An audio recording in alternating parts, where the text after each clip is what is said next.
Hi, and welcome to Be Well with Miss Tonia. Today, I would like to speak with you all about mindfulness for trauma. According to the Substance Abuse and Mental Health Services Administration, individual trauma results from an event, series of events, or set of circumstances that is experienced by an individual as physically or emotionally harmful or life-threatening, and that has lasting adverse effects on the individual's functioning and mental, physical, social, emotional, or spiritual well-being. Trauma occurs as a result of violence, abuse, neglect, loss, disaster, war, and other emotional harmful experiences. Trauma has no boundaries when it comes to sex, age, or socioeconomic status, race, ethnicity, geography, or sexual orientation. If we're not careful, unknowingly re-traumatize an individual in our workplace, public institutions, and business. Many people have an extensive history of trauma, and if left unaddressed, it gets in the way of well-being. A child who is dealing with maltreatment in the home may not be able to work or concentrate in school. A woman being victimized by domestic violence in the home may have difficulties performing on the job. An inmate or prisoner repeatedly exposed to violence may have difficulty reframing from violence as retaliation and therefore reoffend. Some who experience trauma will go on with their lives without any lasting negative effects, and others will experience traumatic stress reactions. According to the National Child Traumatic Stress Network, older and younger children experience both behavioral and physiological symptoms associated with trauma. Young children cannot express in words they feel afraid, overwhelmed, or helpless. Early childhood trauma has been associated with reduced size of the brain cortex, which is responsible for memory, attention, perceptual awareness, thinking, language, and consciousness. Young children suffering from traumatic stress symptoms normally have difficulties regulating their emotions. Children aged 0 to 2 exposed to trauma may demonstrate poor verbal skills, poor memory problems, scream or cry excessively. They may have a poor appetite or have low weight or digestive problems. Children aged 3 to 6 may have problems focusing or learning in school, develop learning disabilities, have poor skill development. They may act out in social situations, imitate traumatic or abusive events. They may be verbally abusive, unable to trust others or make friends, blame themselves for the traumatic event.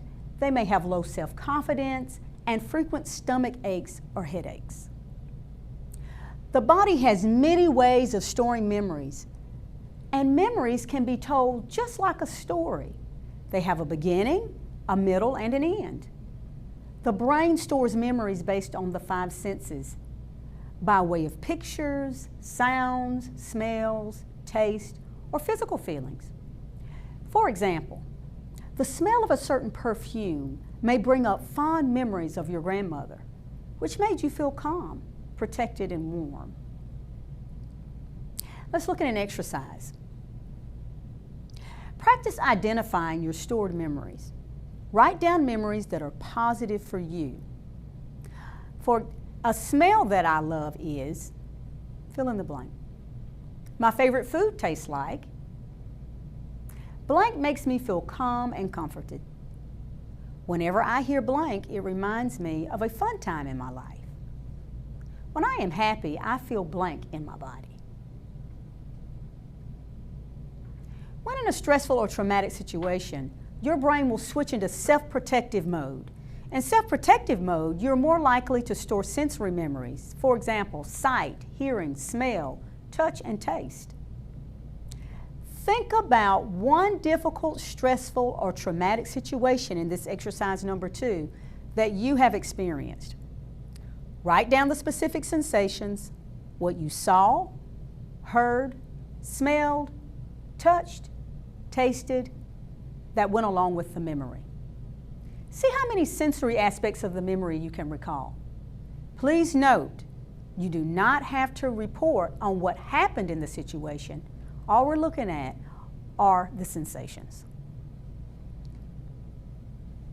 On another page, write down as many different sensations you can recall that are associated with the memory, but this time include specific details along with the recall of the situations, the sensations. Be as specific as you can.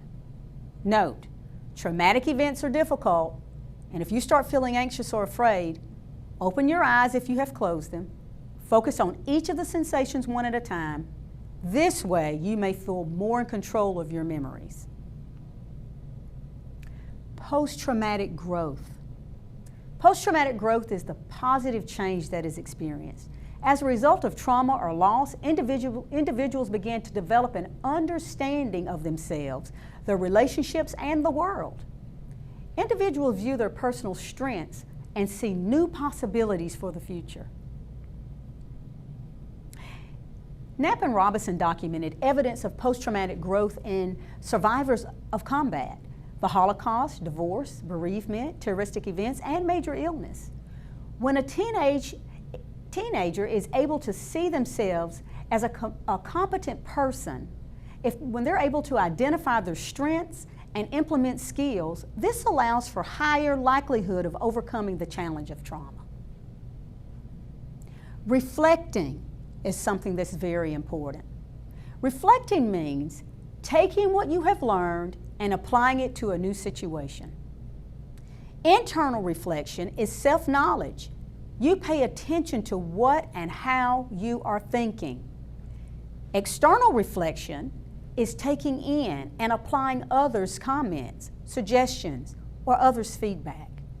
Remember, after trauma, it is important to develop an identity that is not defined in terms of your past traumas, but one that is centered around engagement in a meaningful life.